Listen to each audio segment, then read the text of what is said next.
አግደው አይ ደህና መጣ ቄሮ መጣ አሁን ምንም የቀረሰ የለም ቢሆንም አንዳንድ ሰዎችን ቢቀሩ እየተመለስን ቤቱን እናፈርሳለን ንብረቱን እንወርሳለን ቤቱ ይከሰከሳል ማንንም የቀረ የለም ተመኮልኮያው ጀምሬ እስተጃራ ደግሞ ተስተጫፉ ድረስ ነገር ያለው ተነግሯል ህዝቡም ተነስቷል ለጓሳም ያንሻቀለ ሰው የለም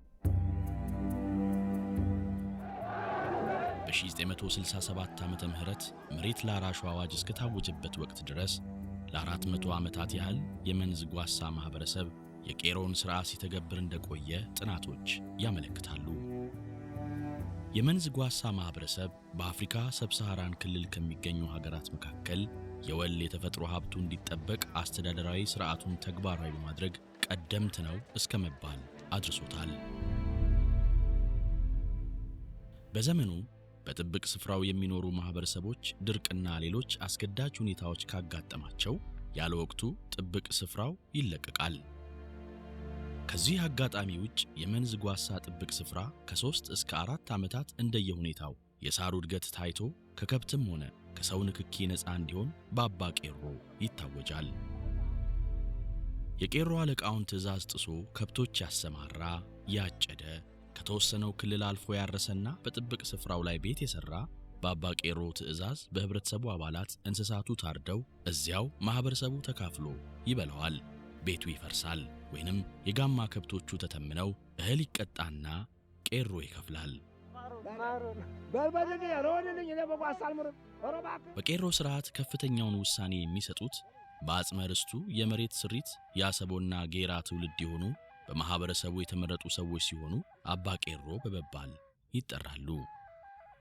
በተዋረደም አፈሮ እንዲሁም ቄሮን በመከተል የሥርዓቱን ሂደት የሚመሩ አጋዦች የህብረተሰብ አባላት አብረው ይንቀሳቀሳሉ።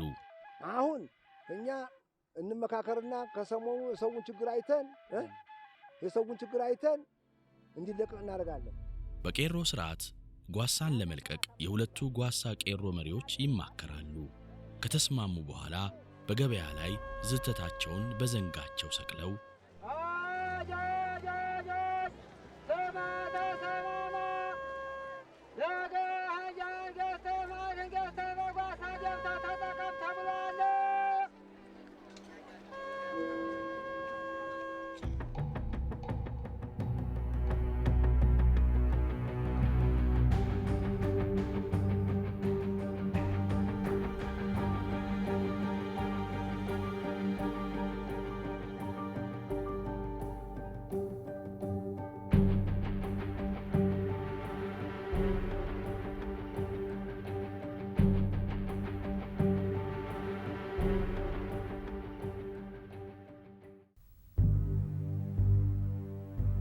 የጓሳ የማህበረሰብ ጥብቅ ስፍራ በአማራ ብሔራዊ ክልላዊ መንግስት በሰሜን ሸዋ ዞን በመንዝ ጌራ ምድር ወረዳ ይገኛል።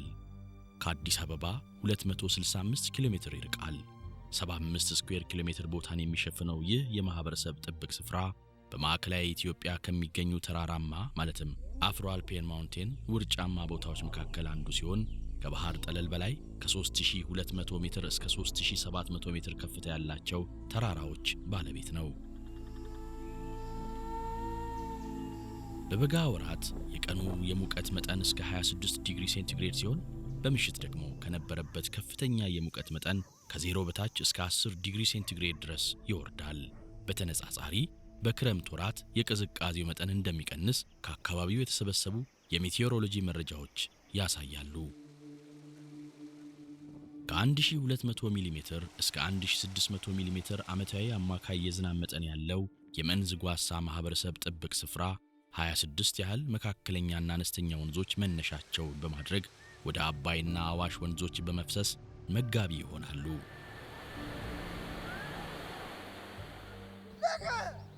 የመንዝ ጓሳ ማህበረሰብ የሚተዳደረው በእርሻና በከብት እርባታ ነው።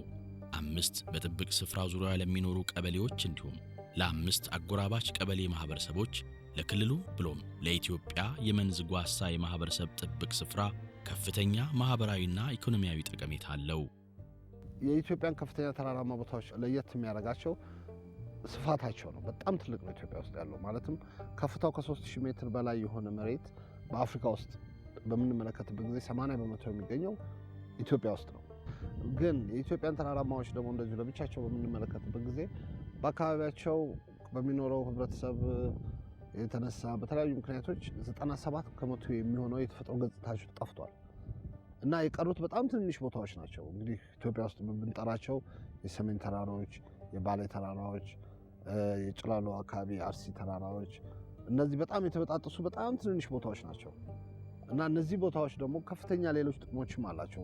በእንግሊዝኛው አጠራር ኢንቫይሮንመንታል ሰርቪስስ የምንላቸው ውሃ ለምሳሌ በኢትዮጵያ ውስጥ ትልልቅ ወንዞች የሚነሱት ከዚህ አካባቢ ነው እና እነዚህ ውሃዎች ደግሞ የሚነሱት ከደጋማ ቦታዎች ስለሆነ በብዝሃ ሕይወት ስርጭታቸውና ብርቅና ድንቅ በመሆናቸው ብቻ ሳይሆን ከሚያበረክቱትም ኢኮሲስተም ሰርቪስስ አንጻር መጠበቅ ያለባቸው ቦታዎች ናቸው፣ ዩኒክ ናቸው ማለት ነው። ስለዚህ የጓሳን አካባቢ በምንመለከተው ጊዜ በጣም የቆየ በአካባቢው የህብረተሰብ አካባቢን የመጠበቅና የማልማት ባህል በመኖሩ ይሄ ባህል ደግሞ መዳበርና እንደገና መቀጠል ስላለበት ለህብረተሰቡ ድጋፍ የመስጠት አስፈላጊነቱን በመገንዘብ ነው። ይህ ብቻ አይደለም የጥብቅ ስፍራው ጠቀሜታ። በኢትዮጵያ ብቻ የሚገኙ ቀይ ቀበሮና ጭላዳ ዝንጀሮ እንዲሁም ከ13 በላይ ታላላቅ አጥቢ የዱር እንስሳት እንደሚኖሩ ጥናቶች ያሳያሉ። በተጨማሪ የአንኮበር አመዴ ወፍና ደረተ ነጠብጣማ ኩልኩሊትን ጨምሮ 12 ያህል አዕዋፋት፣ 4 አይነት የጓሳ ሳር ዝርያዎች፣ ጅብራ፣ አስታ፣ ነጭሎ የሚባሉ በውርጭማ አካባቢ ብቻ የሚበቅሉ እጽዋቶች መገኛ ነው። ጓሳችን፣ ልብሳችን፣ ጉርሳችን፣ ክዳናችን፣ ማሰሪያችን፣ መንቡር መጥረጊያችን፣ ጌሳ፣ ልብሳችን፣ ጉርሳችን ነው ጓሳ። ስነ ምህዳራዊ፣ ኢኮሎጂያዊ፣ ሳይንሳዊ የተፈጥሯዊነትና የመስህብነት ጠቀሜታዎቹ ተዘርዝረው አያልቁም።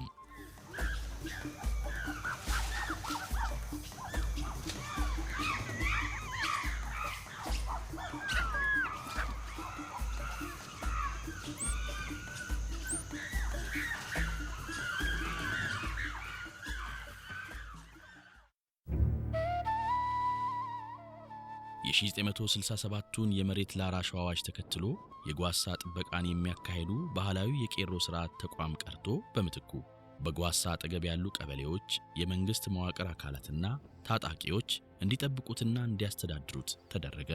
እንዲሁም በጓሳ ውስጥ መንግስት ዛፍ በመትከሉ ማህበረሰቡ ከሚፈልገው ዓላማ ውጭ በመሆኑ የህዝቡ የእኔነት ስሜት የቀነሰበት፣ የጓሳው አካባቢም ነፃ በመለቀቁ ሙሉ ለሙሉ ለህዝብ ወይም ለመንግስት ባለመሰጠቱ የተነሳ ጓሳውና የተፈጥሮ ሀብቱ ለከፍተኛ ጉዳት ተጋልጦ ቆይቷል። በተለይም በወል መሬታቸው ላይ የሚገኘውንና ሁሉን አቀፍ የሆነውን ጓሳን የመጠቀም መብት ስርዓታቸው እየተዳከመ መጣ። ብሎም የመተዳደሪያ ህገ ደንቦቹ በመጥፋታቸው በማህበረሰቡ ጥብቅ ስፍራው የውሃ ፍሰቱ መቀነስ ብሎ እየደረቀ መምጣቱ፣ የእርሻ መስፋፋት፣ የቤት እንስሳትን ለግጦሽ በማሰማራት በህገወጥ የጓሳ ጭዳ ምክንያት የጓሳው መጥፋት ለብርቅዬና ድንቅዬ የዱር እንስሳት እንደ ቀይ ቀበሮና ጭላዳ ዝንጀሮ በበሽታ መጠቃት ብሎም ከመኖሪያቸው እየሸሹ መሄድ እና ለመሳሰሉት ለተፈጥሮ ሀብቱ ጥበቃ ፈታኝ ሁኔታዎች ነበሩ። በመንዝ ጓሳ የማህበረሰብ ጥብቅ ስፍራ የሚገኙ ነዋሪዎች አያት ቅድመ አያቶቻቸው ጠብቀው ያቆዩላቸውን ጓሳና ሌሎች የተፈጥሮ ሀብቶች ተንከባክበው ካላቆዩት ድርቅና የዝናብ እጥረት ባጋጠመ ቁጥር የችግሩ ገፈት ቀማሽ እንደሚሆኑ ጠንቅቀው ያውቃሉ።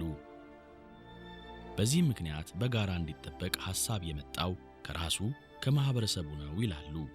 የማህበረሰቡ ጥብቅ ስፍራው በተሻለ ሁኔታ እንዲጠበቅ የማድረግ እንቅስቃሴ ከመጀመሩ 3 ዓመት ቀደም ብለው በቀይ ቀበሮዎች አኗኗር፣ አረባብና የመሳሰሉት ዙሪያ የዶክትሬት ማሞያ ጥናታቸውን ለማድረግ በአካባቢው የነበሩትና በአሁኑ ወቅት የፍራንክፈርት ዚኦሎጂካል ሶሳይቲ በኢትዮጵያ ተወካይና የሰሜን ኢትዮጵያ ደጋማ ቦታዎች ፕሮጀክት አስተባባሪ ዶክተር ዘላለም ተፈራ በጥናታቸውም ስለ ጓሳ ማህበረሰብ ጥብቅ ስፍራ አብረው የተጠኑ ጉዳዮች እንዳሉ ይገልጻሉ።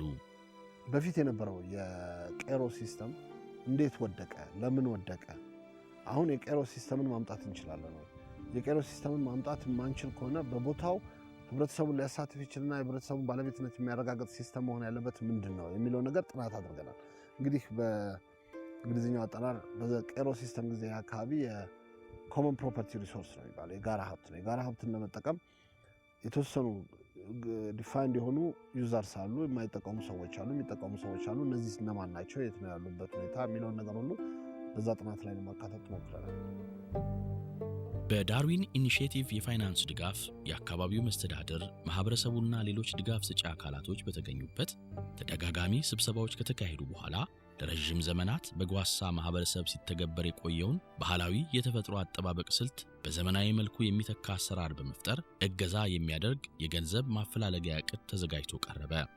ዕቅዱም ህብረተሰቡን ባማከለ መልኩ ቀጣይነት ያለው እንዲሆን የተደረገ ሲሆን ፍራንክፈርት ጂኦሎጂካል ሶሳይቲ ኢትዮጵያ ከማህበረሰቡ ጋር በመተባበር የትግበራ ኃላፊነቱን እንዲረከቡ ተደረገ።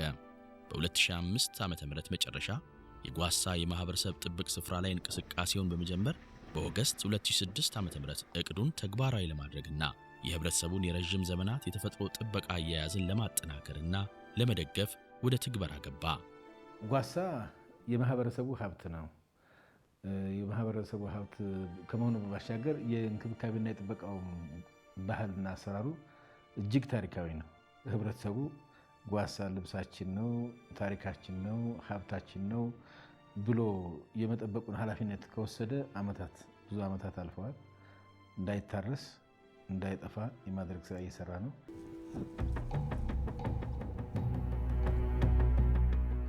በዚህም መሰረት የመንዝ ጓሳ ማህበረሰብ ጥብቅ ስፍራ ባለድርሻ አካላት የሆኑት የወረዳው የቀበሌ መስተዳደር፣ የሀገር ሽማግሌዎችና ከማህበረሰቡ የተወከሉ አካላት ስለ አደረጃጀቱና ስለሚመሰረተው ጽሕፈት ቤት ተግባራትና ኃላፊነት ተወያይተው ከወሰኑ በኋላ 3 የዕቅድ አቅጣጫዎችን አስቀመጡ።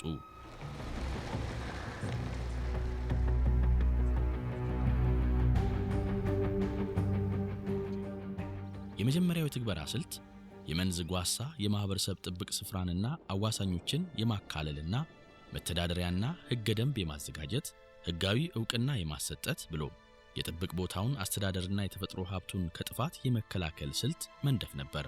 ህብረተሰቡን አንድ ጋር በዚህ አካባቢ የመጠቀም መብት ያላቸውን የህብረተሰቡ አካሎች ሰብስቦ በማነጋገር እንዴት መጠበቅ አለበት፣ እንዴት ነው መሄድ ያለበት የሚለው ነገር ረጅም ዲስከሽን ተደርጓል። ይህንን ካደረግን በኋላ የድንበር ማካለል ስራ፣ ድንበሩን በግልጽ የማውጣት ስራ፣ ድንበሩ ደግሞ በግልጽ ከወጣ በኋላ ይሄ ድንበር በህግ መታወቅ አለበት። ይህንን በህግ ለማሳወቅ ደግሞ መሰራት ያለበት በክልሉ ምክር ቤት መጽደቅ ያለበት ደንብ መውጣት አለበት። ያንን የመሳሰሉ ብዙ ቴክኒካል ስራዎች አሉ አብረውት የሚሄዱ። ህብረተሰቡ አስተዳደር ተጠናክሮ ወደፊት መቀጠል በምን መልኩ መቀጠል አለበት የሚለውን በየጊዜው እየተነጋገርን እንዲሰራ ይሆናል። ሁለተኛው የትግበራ ስልት የመንዝ ጓሳ የማህበረሰብ ጥብቅ ስፍራ ስነ ምህዳራዊና የተፈጥሮ ሀብቱን በቀጣይነት ለማስተዳደር ያስችል ዘንድ በአካባቢው ማህበረሰብ ለሚተዳደረው የተፈጥሮ ሀብት አስተዳደር እገዛ ማድረግ ነው። የጓሳ ኮሚቴ በየጎጡ ላይ ህዝቡን እያስተባበረ ጓሳው እንዲጠበቅ ያደርጋል። አላገባብ እንዳይታጨድ ህዝቡን ያስተምራል። በእድሩ ላይ እየቀረበ ህዝብ ያስተምራል። ታጣቂም ጋር ሆነ አመራር ጋር ሆኖ ስለ ጓሳው ብቻ ይነጋገራል። ጓሳው ላይ ከብት አለወቅቱ እየተገኘ ነው፣ ጓሳው እየታጨደ ነው፣ ይጠበቅ የሚል ሪፖርት ያቀርባል። የተገኙትን ከብቶች ለህግ እንዲከሰሱ ባለቤቱ ያደርጋሉ። ለታጣቂው ጋር ይተባበራሉ። ከቀበሌው አስተዳደር ጋር እየተባበሩ ጓሳውን ማስጠበቅ፣ ከህዝብ ጋር መመካከር ነው ስራቸው።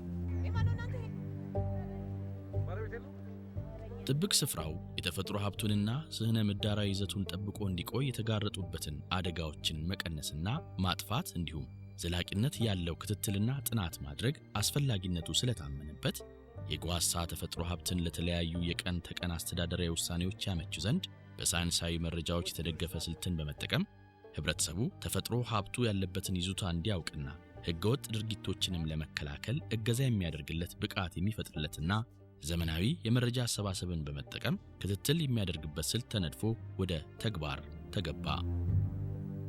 የጓሳ ተፈጥሮ ሀብት ክትትሉን ለማጠናከር ማህበረሰቡ የተፈጥሮ ሀብቱን በበላይነት እንዲያስተዳድረውና እንዲከታተል የማብቃት ስራዎችን ለመስራት ከየቀበሌው ሞኒተሮችና ስካውቶች በማህበረሰቡ እንዲመረጡ ተደረገ።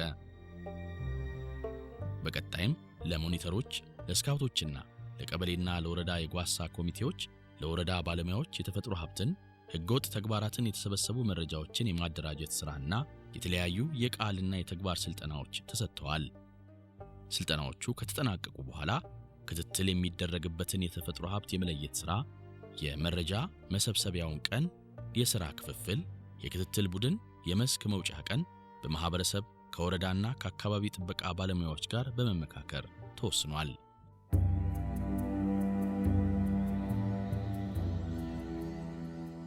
የዚህ የቦታው ልዩ ስም ወይም ሳይቷን ብለን ከዚህ ስንለካ ያገኘነው አንደኛ 4 አለን። በአንደኛው 1 ሜትር 40 ሴንቲሜትር፣ ከሁለተኛው ደግሞ 30 ሴንቲሜትር፣ ከሶስተኛው 15 ሴንቲሜትር፣ ከአራተኛው 45 ሴንቲሜትር ማለት ነው።